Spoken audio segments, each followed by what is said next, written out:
ಜಮ್ಮು ಕಾಶ್ಮೀರದ ಮುಖ್ಯಮಂತ್ರಿ ವಿಧಾನಸಭೆಯಲ್ಲಿ ಹೇಳಿದ್ದಕ್ಕಾಗಿ ಹುತಾತ್ಮನ ಪತ್ನಿ ಹಿಮಾಂಶಿ ನರ್ವಾಲ್ ಅವರ ಮೇಲೆ ದ್ವೇಷ ದಾಳಿ ಯಾಕೆ ಮಾಡಲಾಗ್ತಾ ಇದೆ? ಹುತಾತ್ಮನ ಪತ್ನಿಗೆ ಅಶುಭ ಅಂತ ಯಾಕೆ ಹಣೆಪಟ್ಟಿಯನ್ನು ಕಟ್ಟಲಾಗ್ತಾ ಇದೆ? ದೇಶಭಕ್ತಿಯ ಮಾತನಾಡುವಂತಹ ರಕ್ಷಣಾ ಸಚಿವ ರಾಜನಾಥ್ ಸಿಂಗ್ ಮೃತ ಯೋಧನ ಪತ್ನಿಗಾದಂತಹ ಅವಮಾನದ ಬಗ್ಗೆ ಮೌನವಾಗಿರೋದು ಯಾಕೆ? ಹುತಾತ್ಮರ ಕುಟುಂಬಗಳು ಮೌನವಾಗಿದ್ರೆ ಮತ್ತೆ ಆಳುವವರಿಗೆ ವಿಧೇಯರಾಗಿದ್ರೆ ಮಾತ್ರನೇ ಸರ್ಕಾರ ಅವರನ್ನ ಗೌರವಿಸುತ್ತಾ? ಸೇನಾ ಪಡೆಗಳ ಮುಖ್ಯಸ್ಥರು ಯಾಕೆ ಹಿಮಾಂಶಿ ನರ್ವಾಲ್ ಅವರನ್ನ ಸಾರ್ವಜನಿಕವಾಗಿ ಅವಮಾನಿಸಲಾಗ್ತಾ ಇರೋದ್ರ ಬಗ್ಗೆ ಒಂದು ಮಾತನ್ನು ಆಡ್ತಾ ಇಲ್ಲ? ಫೋಟೋ ಹಿಡಿದು ಮೊಂಬತ್ತಿ ಬೆಳಗಿಸೋದು ಮತ್ತೆ ದುಃಖಿತ ಕುಟುಂಬಗಳು ಸತ್ಯ ಹೇಳಿದಾಗ ದೂಷಿಸೋದೇ ದೇಶಭಕ್ತಿನ? ಹುತಾತ್ಮನ ಪತ್ನಿಯನ್ನು ಅವಮಾನಿಸಿ ಪ್ರತ್ಯೇಕಿಸುವಾಗ ರಕ್ಷಣಾ ಸಚಿವಾಲಯ, ಮಿಲಿಟರಿ ಕುಟುಂಬ ಸಂಘಟನೆಗಳು ಮತ್ತೆ ಸರ್ಕಾರ ಎಲ್ಲಾನು ಯಾಕೆ ಮೌನವಾಗಿವೆ? ಇತ್ತೀಚಿನ ಈ ಕಳವಳಕಾರಿ ಬೆಳವಣಿಗೆಗಳ ಹಿನ್ನೆಲೆಯಲ್ಲಿ ಈ ಪ್ರಶ್ನೆಗಳನ್ನು ಇವತ್ತಿನ ವಿಡಿಯೋದಲ್ಲಿ ನಾವು ಚರ್ಚೆ ಮಾಡೋಣ. ಆದರೆ ಅದಕ್ಕೂ ಮುನ್ನ ನೀವಿನ್ನೂ ನಮ್ಮ ಚಾನಲ್ ಅನ್ನು ಸಬ್ಸ್ಕ್ರೈಬ್ ಮಾಡಿಲ್ಲ ಅನ್ನೋದಾದ್ರೆ ಈಗಲೇ ಈ ವಿಡಿಯೋದ ಕೆಳಗೆ ಕಾಣ್ತಾ ಇರುವಂಥ ಸಬ್ಸ್ಕ್ರೈಬ್ ಬಟನ್ ಹಾಗೆ ಪಕ್ಕದಲ್ಲಿರುವಂಥ ಬೆಲ್ ಐಕಾನ್ ಪ್ರೆಸ್ ಮಾಡಿ ನಮ್ಮನ್ನು ಪ್ರೋತ್ಸಾಹಿಸಿ. ಈ ವಿಡಿಯೋವನ್ನು ಮಿಸ್ ಮಾಡದೆ ಕೊನೆವರೆಗೂ ನೋಡಿ. ಹಾಗೆ ಇದ್ರ ಬಗ್ಗೆ ನಿಮಗೆ ಏನು ಅಭಿಪ್ರಾಯ ಇದೆ ಅದನ್ನು ಕೆಳಗಡೆ ಕಮೆಂಟ್ ಮಾಡಿ. ಹಾಗೆ ಈ ವಿಡಿಯೋ ಲಿಂಕನ್ನು ನಿಮ್ಮೆಲ್ಲ ಬಂಧು ಮಿತ್ರರಿಗೆ ವಾಟ್ಸ್ಆ್ಯಪ್ ಮಾಡಿ. ನಾವೀಗ ವಿಷಯಕ್ಕೆ ಬರೋಣ.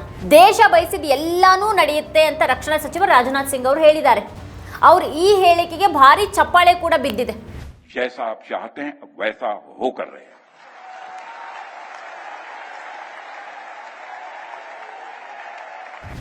ದೇಶ ಬಯಸಿದ್ದು ಅಂತ ಅಂದ್ರೆ ಏನದು? ಬಿಜೆಪಿ ನಾಯಕ ರವೀಂದ್ರ ರೈನಾ ಹಿಮದಲ್ಲಿ ಜಿಗಿದಾಡ್ತಾ ರೀಲ್ ಮಾಡ್ತಾ ಇದ್ರೆ ಅವ್ರ ಹಿಂದೆ ಬಂದೂಕುದಾರಿ ಭದ್ರತಾ ಸಿಬ್ಬಂದಿ ಓಡೋಡಿ ಹೋಗ್ತಾರೆ. ರೈನಾ ಹಿಂದೆ ಇಷ್ಟೊಂದು ಭದ್ರತಾ ಸಿಬ್ಬಂದಿ ಇರೋದು ಮತ್ತೆ ಅವರು ಗಾಳಿಯಲ್ಲಿ ತೇಲ್ತಾ ರೀಲ್ಗಳನ್ನು ಮಾಡ್ತಾ ಇರೋದು ವಿವಾದಕ್ಕೆ ಕಾರಣ ಆಗಿದೆ. ಕಾಂಗ್ರೆಸ್ ಇದನ್ನು ಟೀಕೆ ಮಾಡಿದೆ ಮತ್ತೆ ಈ ಫೋಟೋವನ್ನ PMO ಸಿಬ್ಬಂದಿ ಅಂತ ಹೇಳಿಕೊಂಡು ಕಾಶ್ಮೀರಕ್ಕೆ ಭೇಟಿ ನೀಡುತ್ತಿದ್ದಂತಹ ಕಿರಣ್ ಪಟೇಲ್ ಅನ್ನುವಂಥ ವಂಚಕನ ಜೊತೆ ಹೋಲಿಸಿದೆ. ರೈನಾ ಥರದವರ ಆಸೆಗಳಿಗೆ ಈ ದೇಶದಲ್ಲಿ ತುಂಬಾ ಜಾಗ ಇದೆ. ವಿವಾದದ ಬಳಿಕ ಅವರು ಈ ವಿಡಿಯೋ ಈ ವರ್ಷದ ಜನವರಿಯದ್ದು ಅಂತ ಹೇಳಿದ್ದಾರೆ. ದೇಶ ಬಯಸಿದ್ದು ಅಂತ ರಾಜನಾಥ್ ಸಿಂಗ್ ಅವರು ಯಾವುದ್ರ ಬಗ್ಗೆ ಹೇಳ್ತಾ ಇದ್ದಾರೆ? ಹಾಗಾದ್ರೆ ರಾಜನಾಥ್ ಸಿಂಗ್ ಅವರ ದೇಶದ ದೃಷ್ಟಿಕೋನದಲ್ಲಿ ಹಿಮಾಂಶಿ ನರ್ವಾಲ್ ಕೂಡ ಸೇರಿದಾರಾ? ಅವ್ರ ಮಾತುಗಳಿಗೆ ಏನಾದರೂ ಇಲ್ಲಿ ಸ್ಥಾನ ಇದೆಯಾ? ಪಹಲ್ಗಾಮ್ ಭಯೋತ್ಪಾದಕ ದಾಳಿಯಲ್ಲಿ ಹುತಾತ್ಮರಾದ ಲೆಫ್ಟಿನೆಂಟ್ ವಿನಯ್ ನರ್ವಾಲ್ ಅವರ ಪತ್ನಿ ಹಿಮಾಂಶಿ ನರ್ವಾಲ್ ದ್ವೇಷವನ್ನ ತಿರಸ್ಕರಿಸಿ ಹಿಂದೂ ಮುಸ್ಲಿಂ ಐಕ್ಯತೆಯ ಬಗ್ಗೆ ಮಾತನಾಡಿದ್ದಕ್ಕಾಗಿ ಹುತಾತ್ಮನ ಪತ್ನಿ ಹಿಮಾಂಶಿ ಅವರನ್ನೇ ಬಲಪಂಥೀಯರು ಟಾರ್ಗೆಟ್ ಮಾಡಿಕೊಂಡಿದ್ದಾರೆ. ಸೇನೆಯಲ್ಲಿದ್ದು ಮೃತರಾದವರ ಪತ್ನಿಯರ ಪುನರ್ವಸತಿಗಾಗಿ ಮಾಜಿ ಸೈನಿಕರ ಕಲ್ಯಾಣ ಇಲಾಖೆ ಅಂತ ಇದೆ. ಈ ಇಲಾಖೆ ರಕ್ಷಣಾ ಸಚಿವಾಲಯದ ಅಡಿಯಲ್ಲಿ ಬರುತ್ತೆ. ಸೇನೆಯಲ್ಲಿದ್ದು ಮೃತರಾದವರ ಪತ್ನಿಯರು ಭಾರತದಲ್ಲಿ 7 ಲಕ್ಷಕ್ಕೂ ಹೆಚ್ಚಿದ್ದಾರೆ. ಹಾಗಾದ್ರೆ ರಕ್ಷಣಾ ಸಚಿವ ರಾಜನಾಥ್ ಸಿಂಗ್ ಅವರು ಈ ದೇಶದಲ್ಲಿ ಹಿಮಾಂಶಿ ನರ್ವಾಲ್ ಅವರ ಧ್ವನಿಗೆ ಜಾಗ ಕೊಡ್ತಾರಾ? ಹಿಮಾಂಶಿ ನರ್ವಾಲ್ ಮೇಲೆ ಮಾಡಲಾಗ್ತಾ ಇರುವಂತಹ ನಿಂದನೆಗಳ ಬಗ್ಗೆ ಅವ್ರು ಯಾಕೆ ಮೌನವಾಗಿದ್ದಾರೆ? ಹಾಗಾದ್ರೆ ದೇಶ ಬಯಸಿದ ಎಲ್ಲಾನೂ ನಡೆಯುತ್ತೆ ಅಂದ್ರೆ ಏನದು? ಈ ದೇಶದಲ್ಲಿ ಹಿಮಾಂಶಿ ನರ್ವಾಲ್ ಅವರ ವಿರುದ್ಧ ಅವಹೇಳನಕಾರಿ ಟೀಕೆಗಳನ್ನು ಒಂದಷ್ಟು ಜನ ಮಾಡ್ತಾ ಇದ್ದಾರೆ ಮತ್ತೆ ಅಶುಭ ಅಂತ ಹೇಳ್ತಾ ಇದ್ದಾರೆ. ಹಿಮಾಂಶಿ ತನ್ನ ಯೋಧ ಪತಿಯನ್ನ ಕಳೆದುಕೊಂಡು ದುಃಖದಲ್ಲಿರುವಾಗ ರಾಷ್ಟ್ರೀಯವಾದಿ ಪುರುಷರು ಮತ್ತೆ ಮಹಿಳೆಯರು ಅವರನ್ನ ನಿಂದಿಸೋದು ಎಷ್ಟು ಕ್ರೂರವಾಗಿದೆ ಅಲ್ವಾ? ಈ ರೀತಿ ಅವರನ್ನ ಟೀಕೆ ಮಾಡ್ತಾ ಇರೋರಲ್ಲಿ ಕೆಲವರು ತಮ್ಮನ್ನ ಸನಾತನಿಗಳು ಅಂತ ಕರೆದುಕೊಳ್ತಾರೆ. ದ್ವೇಷ ಹರಡೋದನ್ನ ತಡೆಯೋದಿಕ್ಕೆ ಹಿಮಾಂಶಿ ಅವರು ಬಯಸಿದಾಗ ಅವರು ಆಕೆಯನ್ನ ನಿಂದಿಸೋದಿಕ್ಕೆ ಪ್ರಾರಂಭ ಮಾಡಿದ್ರು. ಹಿಮಾಂಶಿ ಅವರನ್ನ ಅವಮಾನಿಸುವ ಹಾಗೆ ಪೋಸ್ಟರ್ಗಳನ್ನ ರೆಡಿ ಮಾಡಲಾಯಿತು ಮತ್ತದು ಕೋಲಾಹಲವನ್ನ ಸೃಷ್ಟಿ ಮಾಡಿತು. ಈಗ ಅದೇ ಹಿಮಾಂಶಿ ಅವ್ರ ಮೇಲೆ ಅಸಭ್ಯ ರೀತಿಯಲ್ಲಿ ದಾಳಿ ಮಾಡಲಾಗ್ತಾ ಇದೆ. ವ್ಯಂಗ್ಯ ಚಿತ್ರಕಾರ ಸತೀಶ್ ಆಚಾರ್ಯ ತೋರಿಸಿರೋ ಹಾಗೆ ರಣಹದ್ದುಗಳು ಹಿಮಾಂಶಿ ಅವ್ರ ಮೇಲೆ ದಾಳಿ ಮಾಡ್ತಾ ಇವೆ. ಲೆಫ್ಟಿನೆಂಟ್ ವಿನಯ್ ನರ್ವಾಲ್ ಅವರ ಕಣ್ಣುಗಳಿಂದ ನೀರು ಹರಿತಾ ಇದೆ.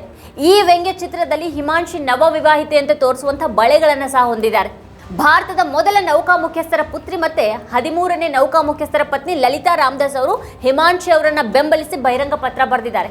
ಆದರೆ ನೌಕಾ ಅಧಿಕಾರಿಗಳ ಪತ್ನಿಯರ ಕಲ್ಯಾಣಕ್ಕಾಗಿ ರಚನೆ ಮಾಡಲಾಗಿರುವಂತಹ navy welfare and wellness association ಅಂದ್ರೆ NWWA ಹಿಮಾಂಶಿ ನರ್ವಾಲ್ ಅವ್ರ ಬಗ್ಗೆ ಯಾಕೆ ಏನನ್ನೂ ಹೇಳಲಿಲ್ಲ? ಈ ಎಲ್ಲಾ ಮೌನಗಳು ಏನನ್ನ ಹೇಳ್ತಾ ಇವೆ? ಹಿಮಾಂಶಿ ಪರವಾಗಿ ರಕ್ಷಣಾ ಸಚಿವರು ಕೂಡ ಇನ್ನೂ ಯಾಕೆ ಏನನ್ನೂ ಹೇಳಿಲ್ಲ?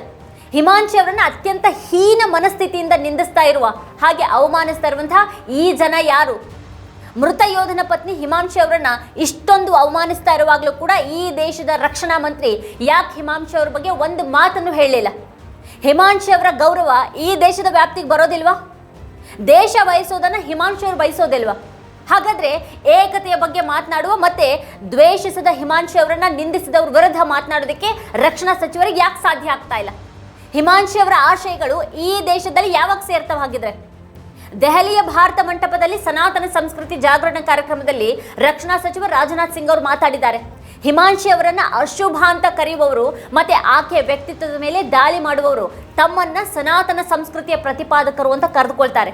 43,000ಕ್ಕೂ ಹೆಚ್ಚು ಫಾಲೋವರ್ಸ್ ಅನ್ನು ಹೊಂದಿರುವಂತಹ ಉಷಾ ಅನ್ನುವಂಥ ಮಹಿಳೆ ಭಯೋತ್ಪಾದಕರು ಹಿಮಾಂಶಿ ಪತಿ ವಿನಯ್ ಅವರ ದೇಹವನ್ನ ಕೊಂದ್ರು, ಆದ್ರೆ ಹಿಮಾಂಶಿ ವಿನಯ್ ಅವರ ಆತ್ಮವನ್ನ ಕೊಲೆ ಮಾಡಿದ್ದಾರೆ ಅಂತ ಬರೀತಾರೆ.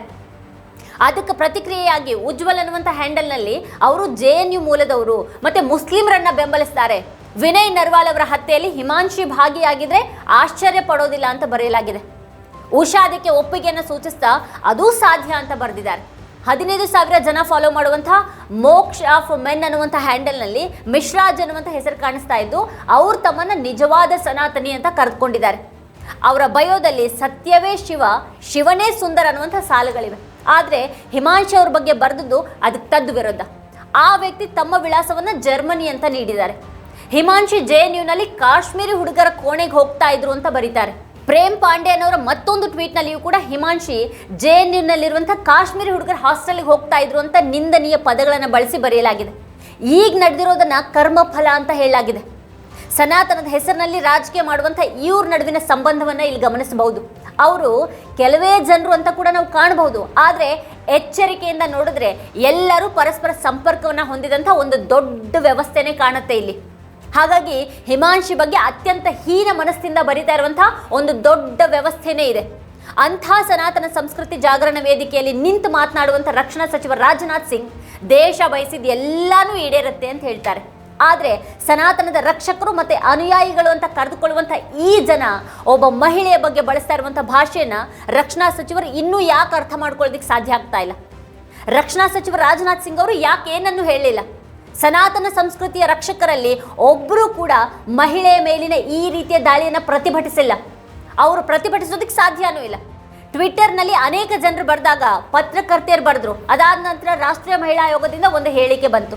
ಆದರೆ ಆಗ್ಲೂ ಕೂಡ ಈ ಸನಾತನ ಸಂಸ್ಕೃತಿಯ ರಕ್ಷಕರು ತಮ್ಮ ಟ್ವೀಟ್ಗಳನ್ನು ಅಳಿಸ್ತಾ ಇಲ್ಲ. ಮತ್ತೊಂದು ಹ್ಯಾಂಡಲ್ನಲ್ಲಿ ತಮ್ಮನ್ನ ವಿಂಗ್ ಕಮಾಂಡರ್ ಪುಷ್ಕಲ್ ವಿಜಯ್ ದ್ವಿವೇದಿ ಅಂತ ಕರೆದುಕೊಳ್ತಾರೆ. ಅವರು ವಾಯುಪಡೆಯಲ್ಲಿ ಹಲವು ಹುದ್ದೆಗಳನ್ನು ಅಲಂಕರಿಸಿದ್ದಾರೆ. ನಿವೃತ್ತರು ಅಂತ ಹೇಳ್ಕೊಂಡಿರುವಂತಹ ಅವ್ರ ಪ್ರೊಫೈಲ್ನಲ್ಲಿ ಅವರು ರಕ್ಷಣಾ ಸಚಿವ ರಾಜನಾಥ್ ಸಿಂಗ್ ಅವರೊಂದಿಗೆ ಕುಳಿತಿರುವಂತಹ ಒಂದು ಫೋಟೋ ಕಂಡು ಬರುತ್ತೆ. ಆದರೆ ಅವರು ಹಿಮಾಂಶಿ ಅವ್ರ ಬಗ್ಗೆ ಬಳಸಿದಂಥ ಭಾಷೆಯನ್ನ ಇಲ್ಲಿ ಉಲ್ಲೇಖ ಮಾಡೋದಕ್ಕೂ ಕೂಡ ಸಾಧ್ಯ ಇಲ್ಲ. ಕಲ್ಕಿ ಸೇನೆಯ ಮುಖ್ಯಸ್ಥ ಮತ್ತೆ ಮಾಜಿ ನೌಕಾ ಅಧಿಕಾರಿ ಅಂತ ಕರೆದುಕೊಳ್ಳುವಂಥ ಆ ವ್ಯಕ್ತಿಯ ಇಂಥ ಭಾಷೆಗೆ ರಕ್ಷಣಾ ಸಚಿವ ರಾಜನಾಥ್ ಸಿಂಗ್ ಏನಾದರೂ ಹೇಳ್ತಾರಾ?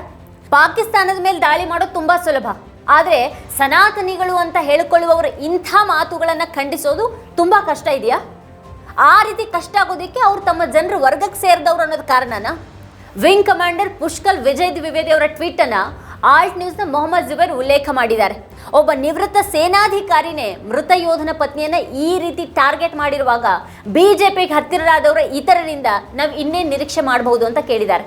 ಸೇನೆಯ ನಿವೃತ್ತ ಅಧಿಕಾರಿಯ ಈ ಹೇಳಿಕೆ ಬಗ್ಗೆ ರಕ್ಷಣಾ ಸಚಿವಾಲಯ ಏನೂ ಕೂಡ ಮಾಡಲಾರ್ದ TMC ಸಂಸದೆ ಮಹುವಾ ಮೊಯಿತ್ರಾ ಅವರು ರಕ್ಷಣಾ ಸಚಿವ ರಾಜನಾಥ್ ಸಿಂಗ್ ಮತ್ತೆ ರಕ್ಷಣಾ ಸಚಿವಾಲಯದ ವಕ್ತಾರರನ್ನು ಟ್ಯಾಗ್ ಮಾಡಿ ಬರೆದಿದ್ದಾರೆ.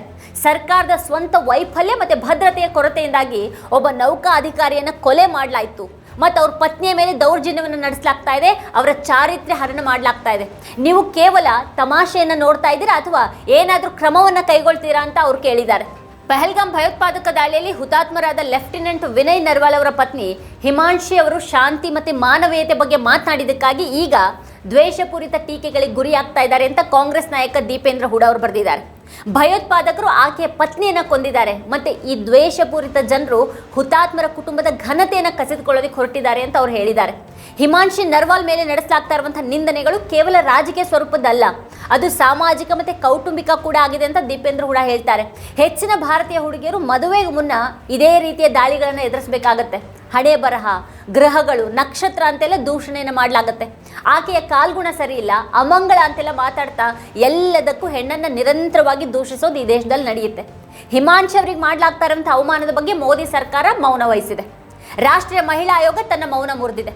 ಜಮ್ಮು ಕಾಶ್ಮೀರದ ಪಹಲ್ಗಾಮ್ನಲ್ಲಿ ನಡೆದಂತಹ ಭಯೋತ್ಪಾದಕ ದಾಳಿಯಲ್ಲಿ ದೇಶದ ಅನೇಕ ನಾಗರಿಕರು ಸಾವನ್ನಪ್ಪಿದ್ದಾರೆ ಅಂತ ರಾಷ್ಟ್ರೀಯ ಮಹಿಳಾ ಆಯೋಗ ತನ್ನ ಹೇಳಿಕೆಯಲ್ಲಿ ತಿಳಿಸಿದೆ. ಈ ದಾಳಿಯಲ್ಲಿ ಲೆಫ್ಟಿನೆಂಟ್ ವಿನಯ್ ನರ್ವಾಲ್ ಅವರನ್ನ ಅವರ ಧರ್ಮದ ಬಗ್ಗೆ ಕೇಳಿದ ನಂತರ ಇತರರೊಂದಿಗೆ ಗುಂಡಿಕ್ಕಿ ಕೊಲ್ಲಲಾಯಿತು. ಈ ಭಯೋತ್ಪಾದಕ ದಾಳಿಯಿಂದ ಇಡೀ ದೇಶಕ್ಕೆ ನೋವಾಗಿದೆ ಮತ್ತು ಕೋಪ ಬಂದಿದೆ. ಲೆಫ್ಟಿನೆಂಟ್ ವಿನಯ್ ನರ್ವಾಲ್ ಅವರ ಮರಣದ ನಂತರ ಅವ್ರ ಪತ್ನಿ ಹಿಮಾಂಶಿ ನರ್ವಾಲ್ ಅವರ ಒಂದು ಹೇಳಿಕೆಗೆ ಸಂಬಂಧಪಟ್ಟ ಹಾಗೆ ಸಾಮಾಜಿಕ ಮಾಧ್ಯಮದಲ್ಲಿ ಅವರನ್ನು ಗುರಿಯಾಗಿಸಲಾಗ್ತಾ ಇರುವಂತಹ ರೀತಿ ಅತ್ಯಂತ ಖಂಡನೀಯ ಮತ್ತು ದುರಾದೃಷ್ಟಕರ. ಮಹಿಳೆ ಸೈದ್ಧಾಂತಿಕ ಅಭಿವ್ಯಕ್ತಿ ಅಥವಾ ವೈಯಕ್ತಿಕ ಜೀವನದ ಆಧಾರದ ಮೇಲೆ ಅವರನ್ನು ಟ್ರೋಲ್ ಮಾಡೋದು ಯಾವುದೇ ರೂಪದಲ್ಲಿ ಸ್ವೀಕಾರಾರ್ಹ ಅಲ್ಲ. ಯಾವುದೇ ರೀತಿಯ ಭಿನ್ನಾಭಿಪ್ರಾಯವನ್ನು ಯಾವಾಗಲೂ ಸಭ್ಯತೆಯಿಂದ ಮತ್ತು ಸಾಂವಿಧಾನಿಕ ಮಿತಿಯೊಳಗೆ ವ್ಯಕ್ತಪಡಿಸಬೇಕು ಅಂತ ಆಯೋಗ ಹೇಳಿದೆ. ರಾಷ್ಟ್ರೀಯ ಮಹಿಳಾ ಆಯೋಗ ಪ್ರತಿಯೊಬ್ಬ ಮಹಿಳೆಯ ಘನತೆ ಮತ್ತು ಗೌರವವನ್ನು ರಕ್ಷಿಸೋದ್ರ ಬಗ್ಗೆ ತನ್ನ ಬದ್ಧತೆಯನ್ನು ಪ್ರಕಟಿಸಿದೆ. ರಾಷ್ಟ್ರೀಯ ಮಹಿಳಾ ಆಯೋಗದ ಈ ಹೇಳಿಕೆಯ ನಂತರ ಕೂಡ ರಕ್ಷಣಾ ಸಚಿವ ರಾಜನಾಥ್ ಸಿಂಗ್ ಅವರಿಗೆ ಮಾತನಾಡೋದಕ್ಕೆ ಸಾಧ್ಯ ಆಗ್ತಾ ಇಲ್ವಾ? ಸೇನೆಯ ಕುಟುಂಬ ದೇಶದ ಕುಟುಂಬ ಆಗಿದೆ.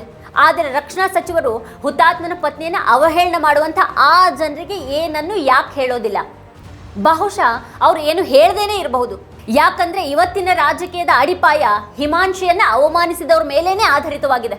ಇಲ್ಲದೇ ಇದ್ರೆ ಇದು ಪ್ರಧಾನಿ ಮತ್ತೆ ರಕ್ಷಣಾ ಸಚಿವರು ಖಂಡಿಸದೇ ಇರುವಂತಹ ವಿಷಯ ಆಗಿರಲಿಲ್ಲ. ಇದು ಹಿಮಾಂಶಿ ಅವರು ನಾನು ಯಾರ ವಿರುದ್ಧನೂ ದ್ವೇಷ ಹರಡೋದನ್ನ ಬಯಸೋದಿಲ್ಲ, ಜನರು ಮುಸ್ಲಿಮರು ಮತ್ತೆ ಕಾಶ್ಮೀರಿಗಳ ವಿರುದ್ಧ ಮಾತಾಡ್ತಾ ಇದ್ದಾರೆ, ನಮಗದು ಬೇಡ, ನಮಗೆ ನ್ಯಾಯ ಬೇಕು, ತಪ್ಪು ಮಾಡಿದವ್ರಿಗೆ ಶಿಕ್ಷೆ ಆಗಬೇಕು ಅಂತ ಅಷ್ಟೇ ಹೇಳಿದ್ದು. ಈ ಹೇಳಿಕೆ ಹಿನ್ನೆಲೆಯಲ್ಲಿ ಸನಾತನದ ರಕ್ಷಕರು ಹಿಮಾಂಶಿ ಅವರ ವಿರುದ್ಧ ಅಸಂಬದ್ಧವಾಗಿ ಮಾತಾಡ್ತಾ ಇರೋದು ಯಾಕೆ? ದ್ವೇಷವನ್ನು ವಿರೋಧಿಸುವ ಮೂಲಕ ಹಿಮಾಂಶಿ ಏಕತೆಯ ಬಗ್ಗೆ ಮಾತಾಡಿದ್ದಾರೆ. ಆದರೆ ದ್ವೇಷವನ್ನು ವಿರೋಧಿಸೋದಕ್ಕೆ ಬಯಸಿದ ಈ ಸನಾತನಿಗಳದ್ದು ಯಾವ ರೀತಿಯ ಒಗ್ಗಟ್ಟು? ಹುತಾತ್ಮನ ಹೆಸರಿನಲ್ಲಿ ಭಾವನೆಗಳನ್ನು ಸೃಷ್ಟಿ ಮಾಡೋರು ಕೂಡ ಇದೇ ಜನನೇ. ಮತ್ತು ಇವತ್ತು ಇದೇ ಜನ ಹುತಾತ್ಮನ ಪತ್ನಿಯ ಬಗ್ಗೆ ಇಂಥ ಅಸಭ್ಯ ನಿಂದನೆಯನ್ನು ಮಾಡ್ತಾ ಇದ್ದಾರೆ. ಇದು ತುಂಬಾ ನೋವು ಕೊಡುವಂತಹ ಸಂಗತಿಯಾಗಿದೆ. ಹಿಮಾಂಶಿ ನರ್ವಾಲ್ ಏನು ಹೇಳೋದಿಕ್ಕೆ ಬಯಸ್ತಾ ಇದ್ದಾರೆ ಅಂತ ರಕ್ಷಣಾ ಸಚಿವರು ಅರ್ಥ ಮಾಡ್ಕೊಂಡಿದ್ದಾರಾ? ಬಿಕ್ಕಟ್ಟಿನ ಸಮಯದಲ್ಲಿ ರಾಜನಾಥ್ ಸಿಂಗ್ ಅವರೇ ತಮ್ಮ ಪರವಾಗಿ ಮಾತನಾಡಬೇಕು ಅಂತ ಹಿಮಾಂಶಿ ಅವರು ಬಯಸ್ತಾರೆ. ಹಿಮಾಂಶಿ ನರ್ವಾಲ್ ಅವರನ್ನ ನಿರಂತರವಾಗಿ ಟ್ರೋಲ್ ಮಾಡ್ತಾ ಇರೋರು ಮತ್ತೆ ದ್ವೇಷಪೂರಿತ ತಮ್ಮ ಕ್ರೂರ ಮನಸ್ಥಿತಿಯನ್ನ ದೇಶಕ್ಕೆ ತೋರಿಸ್ಕೊಳ್ತಾ ಇದ್ದಾರೆ. ಪಹಲ್ಗಾಮ್ ಭಯೋತ್ಪಾದಕ ದಾಳಿಯಲ್ಲಿ ತನ್ನ ಪತಿಯನ್ನ ಕಳೆದುಕೊಂಡ್ರು ಹಿಮಾಂಶಿ ಕೋಮು ದ್ವೇಷವನ್ನ ಧೈರ್ಯದಿಂದ ತಿರಸ್ಕರಿಸಿದ್ದಾರೆ ಮತ್ತೆ ಹಿಂದೂ ಮುಸ್ಲಿಂ ಏಕತೆಗಾಗಿ ಮನವಿ ಮಾಡಿದ್ದಾರೆ. Going against Muslims or Kashmiris, we don't want this. We want peace and only peace. Justice भी चाहेंगे? Of course we want justice. Of course the people that have done wrong with him should be punished. ಇಂಥ ಪರಿಸ್ಥಿತಿಯಲ್ಲಿ ನಾವೆಲ್ಲರೂ ಕೂಡ ಹಿಮಾಂಶಿ ಅವರನ್ನ ಹೊಗಳಬೇಕು. ಹಿಮಾಂಶಿ ನಮಗೊಂದು ನಿದರ್ಶನ. ಆದರೆ ಬಿಜೆಪಿ ಈ IT ಸೆಲ್ ನಿರಂತರವಾಗಿ ದ್ವೇಷವನ್ನು ಹರಡೋದಕ್ಕೆ ಪ್ರಯತ್ನ ಪಡುತ್ತೆ ಮತ್ತು ಹಿಮಾಂಶಿ ಅವರನ್ನು ತನ್ನ ಈ ದ್ವೇಷಪೂರಿತ ಮನಸ್ಥಿತಿಗೆ ಬಲಿಪಶುವನ್ನಾಗಿ ಮಾಡ್ತಾ ಇದೆ.